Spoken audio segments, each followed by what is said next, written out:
प्रिय विद्यार्थियों, famous Hindi channel में आप सभी का पुनः स्वागत है। आइए इंटरमीडिएट की कक्षा में हिंदी काव्यखंड के अंतर्गत सूर्यकांत त्रिपाठी निराला द्वारा रचित बादल राग के बचे हुए पद्यांशों का हिंदी व्याख्या देखते हैं।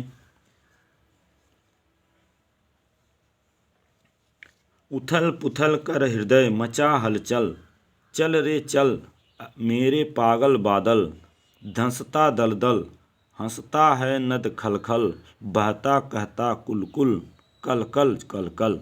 आइए इतने का देखते हैं। पहले कठिन शब्द उथल पुथल शब्द आया है यहाँ। उथल पुथल का मतलब होता है उलट पलट यानी हलचल। फिर आया शब्द दलदल। दलदल मतलब होता है कीचड़।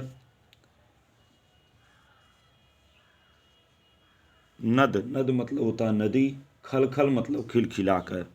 खलखल मतलब खिलखिलाकर। आइए इसका व्याख्या देखते हैं। उथल पुथल कर हृदय मचा हलचल, चल रे चल। कवि कहते हैं, बादलों का आह्वान करते हुए कहते हैं कि हे बादलों, तुम इतना बरसो कि मेरे हृदय को आनंद विभोर कर दो।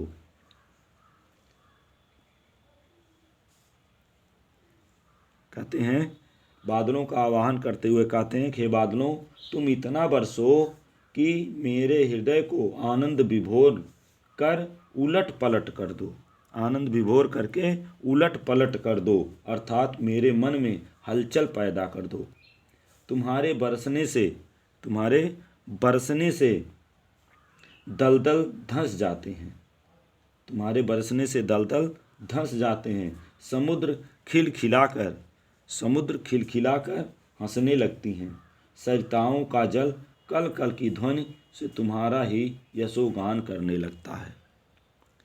पुनः इसको देख लीजिए। उसके बाद तो देखते हैं।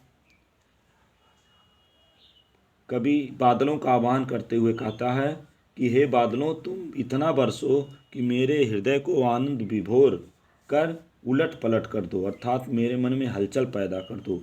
तुम्हारे बरसने से दलदल धंस जाते हैं। समुद्र खिलखिलाकर हंसने लगता है। सरिताओं के जल कलकल की ध्वनि से तुम्हारा ही यशोगान करने लगती हैं। आगे कहते हैं, इतना बरसो कि वर्षा के पानी से मिट्टी जमीन में दब जाए, अर्थात वह मिट्टी दलदल का रूप लेकर पुनः धारा में विलीन हो जाए। कवि आगे कहते हैं, बादलों को इतना बरसने के लिए कह रहा है कि नदियाँ वर्षा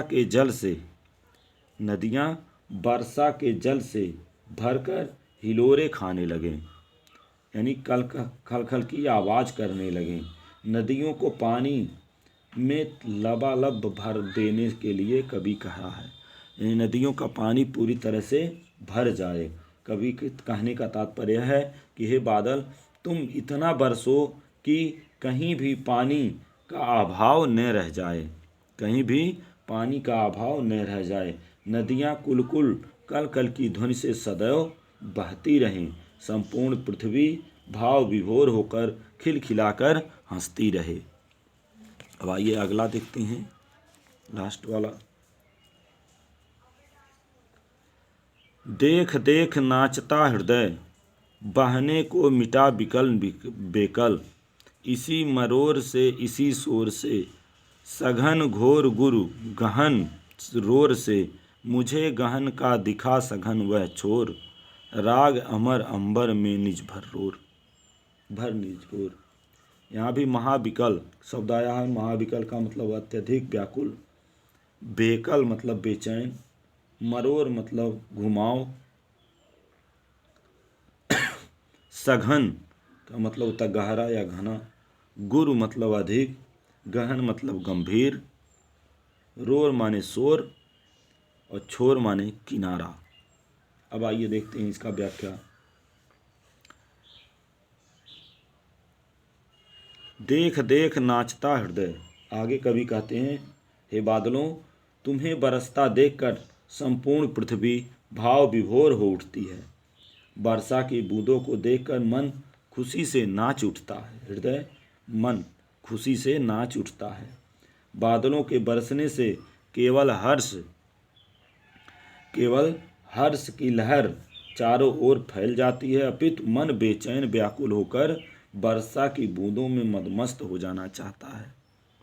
वर्षा की बूंदों में मदमस्त हो जाना चाहता है। कहने का तात्पर्य यह है कि वर्षा करते बादलों को देखकर कवि का हृदय प्रसन्नता से भर जाता है और उसका मन वर्षा के पानी में मदमस्त हो जाने को व्याकुल हो जाता है, अर्थात वह स्वयं को वर्षा के पानी में खो देना चाहता है। आइए आगे देखते हैं। अतः कवि व्याकुल मन से उस दुविधा की स्थिति में लाकर खड़ा कर दिया है। आगे कवि कहते हैं, कवि बरसते हुए बादलों को संबोधित करते हुए कहते हैं कि हे बादल, मुझे आसमान का वह छोर, वह किनारा दिखाओ जो अत्यधिक डरावना प्रतीत होता है। हे बादलों, तुम मुझे आकाश का वह किनारा, वह छोर दिखाओ जो अत्यधिक डरावना प्रतीत हो रहा था, अर्थात वह किनारा जिसकी थाह अत्यधिक गहरी व डरावनी थी। कवि कहता है कि मुझे अपने साथ बहा करके आकाश का वह किनारा दिखा दो और आकाश के साथ मेरे हृदय में भी अपनी गंभीर स्वर युक्त अमर संगीत भर दो। तुम ऐसा मधुर एवं अमर संगीत पैदा करो जो संपूर्ण आकाश में फैल जाए। पुनः एक बार देख लीजिए। कवि बादलों से कहते हैं कि हे बादलों, तुम्हें बरसता देखकर संपूर्ण पृथ्वी भाव विभोर हो उठती है। वर्षा की बूंदों को देखकर मन खुशी से नाच उठता है। बादलों के बरसने से न केवल हर्ष की लहर चारों ओर फैल जाती है, बल्कि मन बेचैन व्याकुल होकर वर्षा की बूंदों में मदमस्त हो जाना चाहता है। कहने का तात्पर्य यह है कि वर्षा करते इस बादलों को देखकर कवि का हृदय प्रसन्नता से भर जा उठता है और उसका मन वर्षा के पानी में मदमस्त हो जाने को व्याकुल हो जाता है। आगे देखिए, कवि कहते हैं कि व्याकुल मन में उसे दुविधा की स्थिति में लाकर कवि के व्याकुल मन में उसे दुविधा की स्थिति में लाकर खड़ा कर दिया है। कवि बरसते हुए बादलों को संबोधित करते हुए कहते हैं कि हे बादलों, मुझे आसमान का वह छोर, वह किनारा दिखा दो जो अत्यधिक डरावना है, अर्थात वह किनारा जिसका था अत्यधिक गहरी है और डरावनी थी। कवि कहते हैं कि मुझे अपने साथ बहाकर आकाश का वह किनारा दिखा दो और आकाश के साथ मेरे हृदय में भी अपना गंभीर स्वर युक्त अमर संगीत भर दो। तुम ऐसा मधुर एवं अमर संगीत पैदा करो जो संपूर्ण आकाश में फैल जाए। तो बच्चों, इस तरह से यह पाठ आप लोग पढ़ लीजिएगा और अगर कहीं भी दिक्कत हो तो कमेंट में पूछिएगा। और अगर चैनल पे पहली बार हैं तो हमारे चैनल फेमस हिंदी चैनल को सब्सक्राइब करें और अगर पसंद आता है तो लाइक करें और अपने दोस्तों में शेयर करें। धन्यवाद।